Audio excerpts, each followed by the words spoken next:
Muy buenos días, mi nombre es Juan Carlos Varela, soy abogado especializado en materia laboral, miembro de la firma Ledger Mendelsohn y presidente de actualidadlaboral.com.be. En el día de hoy se me ha pedido conversar brevemente sobre los efectos del coronavirus en nuestros empleadores y empleados y ofrecer algunas recomendaciones prácticas a ellos a los fines de poder surfear esta nueva crisis que nos aplica a todos los venezolanos.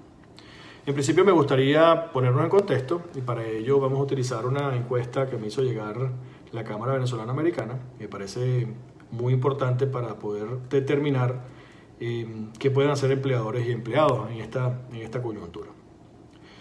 Para poder trabajar desde la casa o para poder hacer determinadas actividades, obviamente se necesita agua, luz, teléfono, servicios públicos, alimentación y capacidad de ahorro, o por lo menos haber tenido capacidad de ahorro para poder utilizar esos ahorros en situación de emergencia.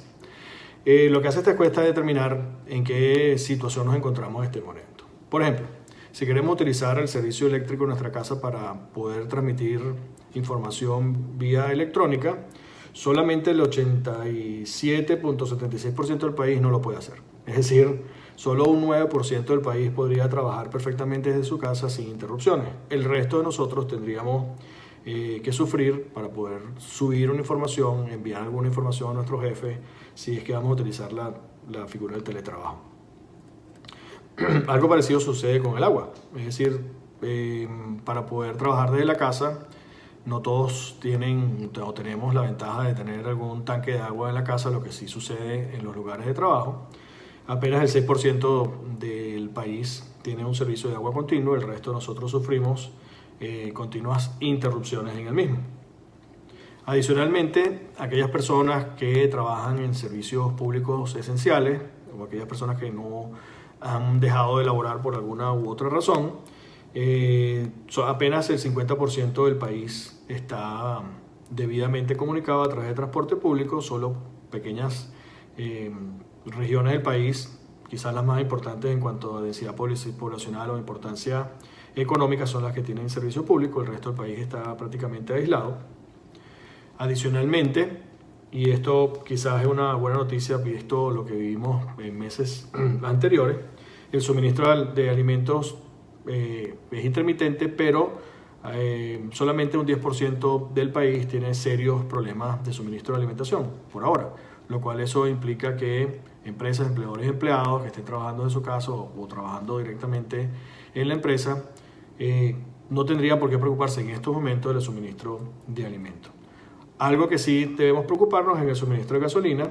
El 85% del país no tiene gasolina, solamente un 12% tiene un suministro de gasolina muy intermitente y apenas un 1% tiene el suministro de gasolina en forma permanente. Lo mismo sucede con el abastecimiento de gas. Hay una parte importante de esta encuesta, es que las personas ahorramos o tratamos de ahorrar para poder subsistir en momentos de crisis como este, en los que no hay trabajo, no hay productividad, no hay movimiento económico, la gente ni compra, ni vende, ni produce como consecuencia de ello, y para eso están los ahorros, para eso está la situación que uno guarda en caso de emergencia.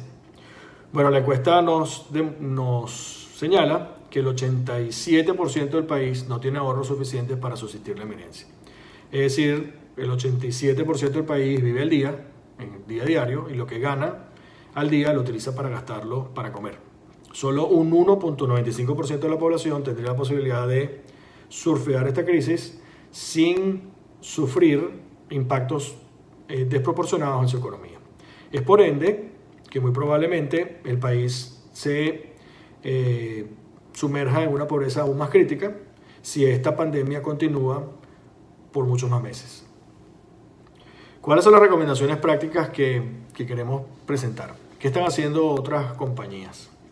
Bueno, lo primero que tenemos que hacer es registrarnos todos en el sistema Patria, todos nuestros empleados, todos nuestros empleadores, actualizar nuestra base de datos para que el gobierno, si funciona, pueda pagar la nómina de nuestros empleados y pueda pagar los gastos derivados de esa nómina mientras dure la pandemia.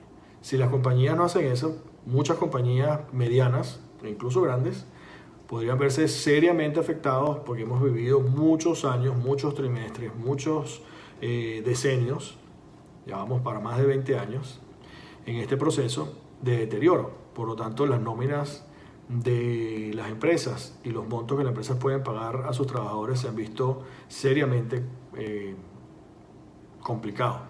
Es por ende que, aun cuando en principio algún sector privado no se sentía en la necesidad de registrarse en estos sistemas de ayuda generalizada que otorga el gobierno, yo creo que es el momento para hacerlo. De hecho, es la única manera de lograrlo.